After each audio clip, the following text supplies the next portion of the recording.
नेहमी असं वाटतं की आजकालच्या काळात ना आपण जेवतो, मन लावून नाही जेवत बघ. आपण कायम कुठेतरी डायव्हर्ट झालेलो असतो आणि त्याच्यामध्ये आपलं लक्ष फार असतं. आणि वाढलेल्या पानामध्ये नेमके काय काय पदार्थ असतात हे मी सांगण्याचा त्या कवितेमध्ये प्रयत्न केला. आणि जेवलं कसं पाहिजे तर मस्त ठोकावी मांडी आणि वर न्यावी बाही.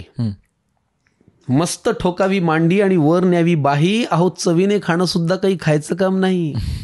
सर्वप्रथम वाढलेल्या पानाकडे असं डोळे भरून बघावं, वदनी कवल म्हणावं आणि यज्ञकर्माला लागावं. आता ज्याच्यापासून सुरू होतं हे वाढलेलं पान, पदार्थ करा कुठलाही, याला विशेष असतो मान. अंदाजाने वापरावं लागतं, चिमूट चिमूट नीट. असं जरा डावीकडे असतं बघा पानामध्ये मीठ. तिथून पुढे सरकलात की टप्पा चमचमीतपणाचा, जिथे असतं लोणचं, चटणी, मिरचीचा ठेचा. कितीही पथ्य असलं तरी हे खावंसं वाटतंच आणि भल्या भल्या खडकांच्या तोंडाला इथे पाणी सुटतंच. चटण्या म्हणाल तर जवस, कारळ, लसूण, शेंगदाणा, आंबा लिंबाच्या लोणच्याचा चाटावा चवदार बाणा.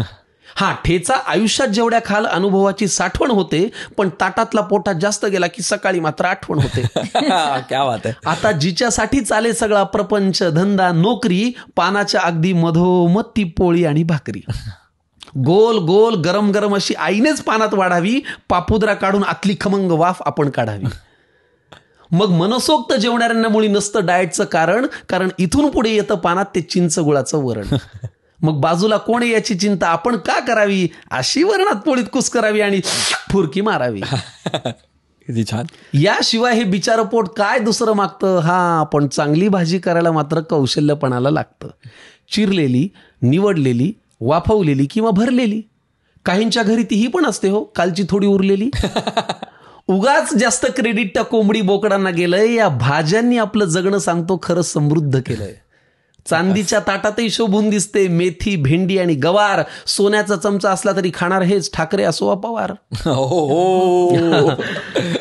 मग पुढे एकदा पोट भरलं की सुटतं हे अवघड जगण्याचं कोड. एकदा पोट भरलं की सुटतं हे अवघड जगण्याचं कोड. पण मन भरायला लागतं ना मंडळी या देहाला गोड.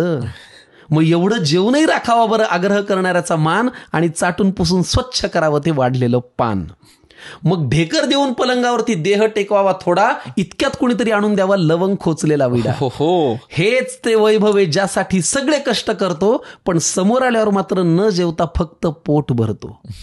त्यामुळे हे रक्त पिणारं यंत्र तुमचं जरा बाजूला ठेवत जा आणि पानावर जेव्हा बसाल ना मंडळी तेव्हा मन लावून जेवत जा.